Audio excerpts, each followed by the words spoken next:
Welcome to Entrepreneur Revolt, and this is a Q&A episode. We haven't done one in a long time. It's been about a month. I decided to stand up, get the blood flowing. But today's Q&A question is coming all the way from, let me just make sure I pronounce this right, Bola Lobi. Lobi, right? I hope that's pronounced right. He's all the way from Liberia, and his question was about how can he be able to scale his fashion brand or company to a larger scale. So I gave him 3 pointers, and I'm just gonna quickly refresh myself right here on the computer. So his first thing should do is know what his brand should be and what it's about. And then the other thing is, what kind of brand is he trying to build? Is it a high-end brand like Louis Vuitton?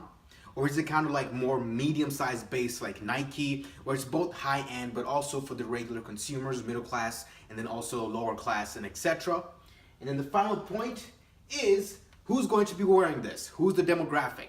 What is it? Now, I'm guessing here, since it's a fashion brand, I'm probably guessing it's kind of going a little bit high class, and since it's kind of more fashion designer stuff. But these are some of the tips that I have for him when it comes to growing his brand even much bigger. Let me put this down because I'm about to drop some fire as usual, right? All right, so the first thing he wants to do is identify those 3 key points, because that's gonna help you know how you're gonna scale your company, and then also know who you're gonna be focusing on, and then also how you're gonna measure that you're actually doing things right. Now, the beauty of starting a fashion brand in this age and time you're in, it's a huge blessing, as in your grandparents probably would not have had the same opportunity that we have with the internet, which basically means you can be able to amplify a brand multiple times without needing large investors or having to spend money on TV ads or having to hire a supermodel to go wear your clothes so that you can be able to build a brand. No. Cut all that stuff out. What you need to do is, first of all, you need to be able to identify who that demographic is. The next thing you need to do is find where they usually crowd around. Or maybe find an influencer in Africa.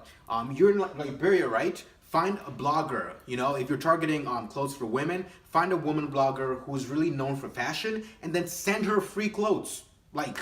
Send her free clothes and tell her, like, hey, what do you think of my clothes, right? What do you think of my fashion?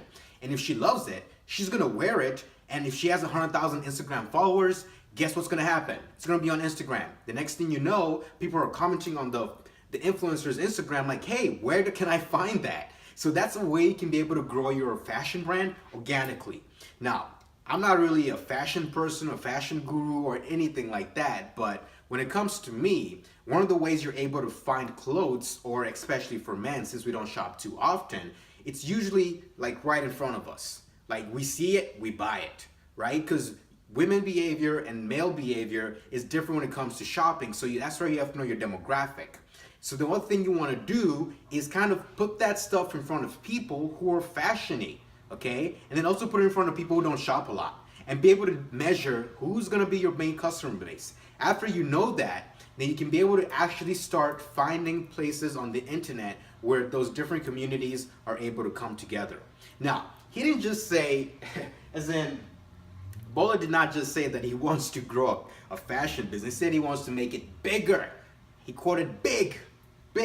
Okay, so the only way he can do that is infusing some capital into it to growing the demand of his product. And the only way he can do that is by building a brand. But can I give you a little secret right here? It's not about just going big, okay? It's not about going wide. It's about going niche, okay? It's about focusing on one place. That is how you become big. I know, it doesn't make sense, but let me give you an example. Have you heard of Supreme?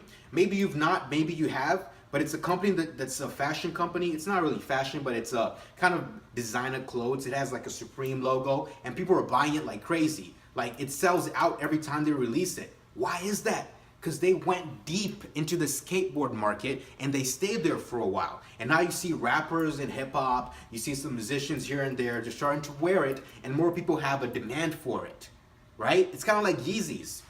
Yeezys are not like regular shoes that you can just find in the store. They sell out the minute they drop. So you gotta identify what big means for you. Don't just think big as far as numbers and dollars. Think big as far as the impact in the community that you want to target and the brand you want to build. So that's another key thing, okay? Bola, you gotta know what big means for you. Because big for me in fashion can mean big different for you, especially for a person who doesn't know fashion, right? So anyway, I hope that answered your question on this ER Q&A episode. And by the way, there's like 3 more questions already lined up. Blessings for people sending more questions. I'll get those questions the next few episodes coming up in the next week or 2. And we can be able to get more questions coming in. And I hope this helped you out a lot. Other than that, thank you very much for watching. And I'll see you on the next episode. Peace out. Sip of water.